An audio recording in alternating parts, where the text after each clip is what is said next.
program is unique because it's a hands-on experience. You are able to get into power tools, get into all the different aspects of construction, and then at your senior year, you're building a full-scale modular house, 3 bedrooms, 2 bathrooms that someone will be living in. The satisfaction of it is when we build this modular house, we get to auction it off to a family who needs it, and that's like one of the best parts about building it. My hard work and labor that I used to create that house is going to someone who needs it.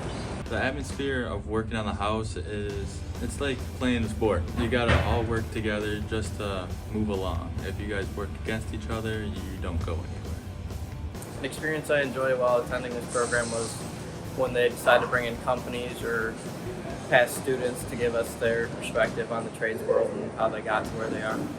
We're seeing a lot of opportunity in the Western area with all the new construction being built.